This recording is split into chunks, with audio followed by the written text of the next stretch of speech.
बरसात तबाही और प्रकृति का संदेश। बरसात जो कभी रहमत कही जाती थी, आज रहमत से ज़्यादा कहर बनकर बरस रही है। हिमालय से लेकर पंजाब के खेतों तक और गुरुग्राम की सड़कों तक हर जगह एक ही कहानी गूंज रही है, तबाही, बेबस लोग और प्रकृति की चीख। हिमाचल प्रदेश। हिमाचल के पहाड़ हमेशा से शांति और प्रकृति की गोद माने जाते थे, लेकिन इस साल का नज़ारा अलग है। क्लाउड बर्स्ट और फ्लैश फ्लड्स ने मंडी, कुल्लू, शिमला और कांगड़ा जैसे इलाकों को हिलाकर रख दिया है। सड़कें बह गई, पुल टूट गए, गांव के गांव कट गए। भूस्खलन ने केवल मिट्टी ही नहीं गिराई, बल्कि इंसानों की उम्मीदों को भी दफन कर दिया। जहां कभी हरे देवदारों की छाव थी, वहां अब सिर्फ मलबे और रोते बिलखते चेहरे नजर आते हैं। उत्तराखंड। उत्तराखंड देवभूमि, जहां हर मोड़ पर भक्ति की झलक मिलती थी, लेकिन इस बार बादलों का फटना और नदियों का उफान लोगों की आस्था और जीवन दोनों पर भारी पड़ा। कई गांव उजड़ गए, 4 धाम यात्रा के रास्ते बंद हो गए। पहाड़ों ने साफ कह दिया है, मैं अब और बोझ नहीं सह सकता। जहां पहले घंटे घंटे की घंटियां गूंजती थी, वहां आज बचाव दल की सायरन सुनाई देती है।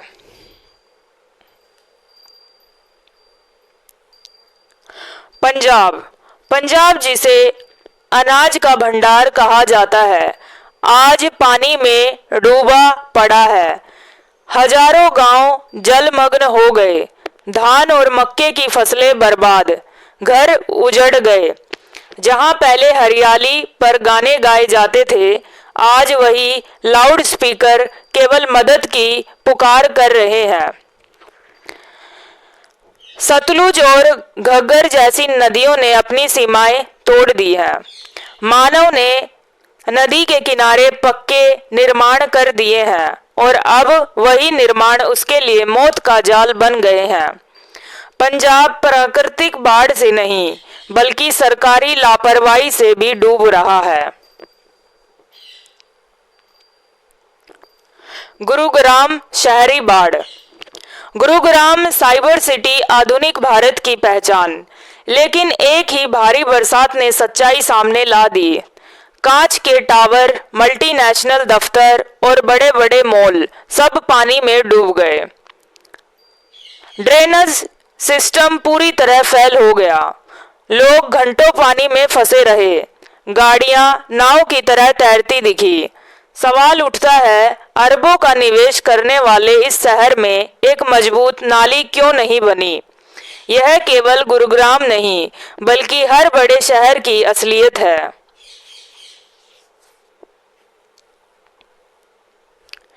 यह हादसे अचानक नहीं होते, इनके पीछे 2 बड़ी वजह है। पहली, जलवायु परिवर्तन। धरती गर्म हो रही है, हवा में नमी बढ़ रही है, छोटी सी बरसात अब तूफान बन जाती है। दूसरी, इंसानी लापरवाही। पहाड़ों को काटकर सड़कें बनाई गई, नदियों के किनारे कंक्रीट भर दिया गया, बाढ़ क्षेत्र पर इमारतें खड़ी कर दी गई, शहरों की नालियां कचरे से बंद कर दी गई। प्रकृति बार बार चेतावनी देती रही, पर इंसान ने उसकी चीखों को अनसुना कर दिया। असर। इंसानी जानें गई, कई लोग बह गए, कई अब भी लापता हैं। सड़कें, पुल, बिजली, पानी सब टूटकर बर्बाद हो गए। पंजाब के खेत और किसानों की उम्मीद डूब गई।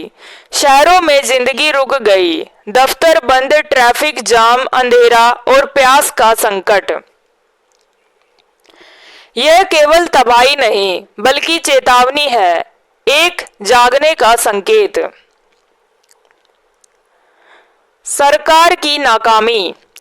हर साल यही होता है, हर साल सरकार राहत कैंप की तस्वीरें खिंचवाती है, लेकिन कभी ड्रेनेज साफ नहीं करती, कभी पहाड़ों में निर्माण रोकती नहीं, कभी नदियों के किनारे नियम लागू नहीं करती।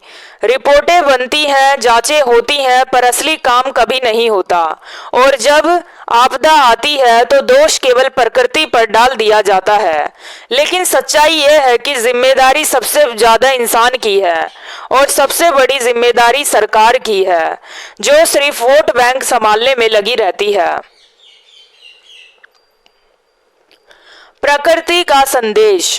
प्रकृति हमेशा समझाती रही है। हिमालय कह रहा है, मुझे मत काटो।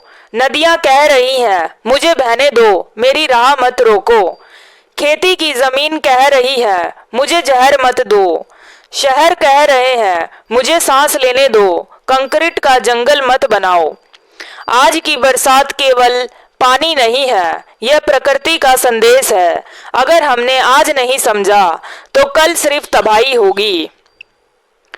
याद रखो, प्रकृति को कभी भी रोकने की ताकत इंसान के पास नहीं थी और कभी होगी भी नहीं।